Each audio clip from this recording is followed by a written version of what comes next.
Who are the scum? Why are they referred to as the scum? They are the scum because they have eyes and yet cannot see. They have ears and yet cannot hear. They have hearts and yet do not understand. Allah says in the Quran of such people, أُولَٰئِكَ كَالْأَنْعَامِ. They're just like cattle. بَلْ هُوَ ضَلٌّ.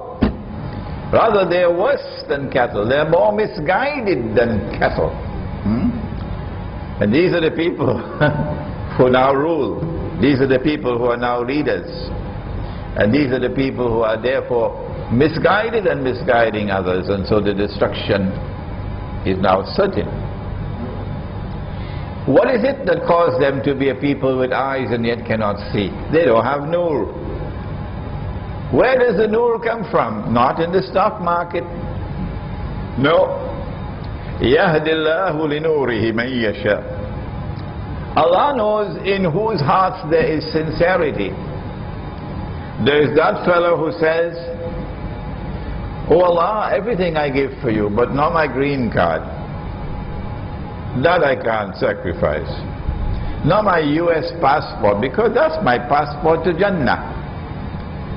I can't do this because if I do this, I know this is right, but if I do this, my business will suffer. If I speak like this, I won't get a visa to travel. If I speak like this, they're going to put me on a no-fly list. If I speak like this, I'll be called a terrorist. I don't want to go down that road." You see? But when you have nur in the heart, Allah will put it there because He can see sincerity in that heart. This is the one who says, "Kul inna salati wa nusuki wa mahyaya wa mamati lillahi rabbil alameen ila akhir al-ayah." Verily, my prayer and my service of sacrifice, my very living and my very dying, everything is for you. We recite Suretu Kehf on the day of Jum'ah to get that nur, with which we can see what otherwise cannot be seen. But the first 10 verses of Suretu Kehf must be studied, because this is directly related to Dajjal and protection from Dajjal. In addition to reciting the whole surah on the day of Jum'ah, let us concentrate on the first 10. The surah begins like this: "Ba'ad a'udhu billahi minash shaitanir rajim. Alhamdulillahi alladhi anzala ala abdihil kitab." Praise is due to Him who has sent down on His servant, yani Muhammad alayhi salatu wasalam, the kitab. Kitab means book. Book means you have to read it. So if we don't have time to read the book, we will pay a price for that. This is easy so far, but listen to the words which come after. وَلَمْ يَجْعَلْ لَهُ عِوَجًا. Iwaj is now being translated mischievously so as flawless, meaning there is no defect in this book. But that is not what the surah is saying. The surah is saying that there is nothing crooked here. And by saying that there is nothing crooked here, it is pointing to crookedness elsewhere.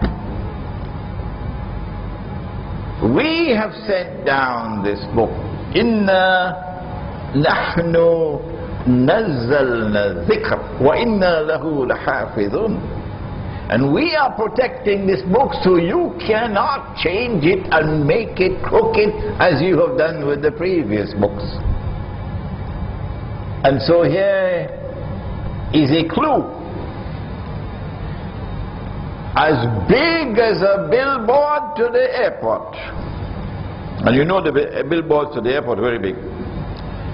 But if you want to understand Dajjal, if you want to recognize the battlegrounds on which he will attack you, go look to find the iwaj that have corrupted the previous scriptures. When we do that, we see, first of all, for example, that in this book Allah has prohibited riba. And the very last revelation to come down in the Quran is on riba. And Allah declares war. But when we go to the previous scriptures, what do we find? Allah speaks about the iwaj in the previous scriptures. He says, for example, in Suretu Nisa, وَأَكْلِهِمُ الرِّبَى, they were consuming riba. وَقَدْ نُهُوا عَنْهُ, even though we had prohibited it for them. So here is a direct sign now for us to go to the previous scriptures. And when we go to the Torah, or what remains of the Torah today, and this is not a disrespectful statement at all, we find that the Torah says that it is haram. I'm using language that you would understand. It is haram for an Israelite to lend money on interest to another Israelite. That's haram. Rabbi, can you tell me why? Is it because you're not supposed to rip off your own brother? But the Torah goes on to say that it is halal. You can lend money on interest to those who are not Israelites. This is iwaj. This is crookedness. And you better pay attention to that crookedness, because Dajjal is going to attack you with riba. When the last age comes, and you will know the last age because you will see the tall buildings. If you have not seen the tall buildings as yet, take a taxi and head for KLCC. When you see the tall buildings, you know this is the last stage. And when the last stage comes, you know you can expect the attack with riba. I wonder, has that attack come as yet? Can someone help me?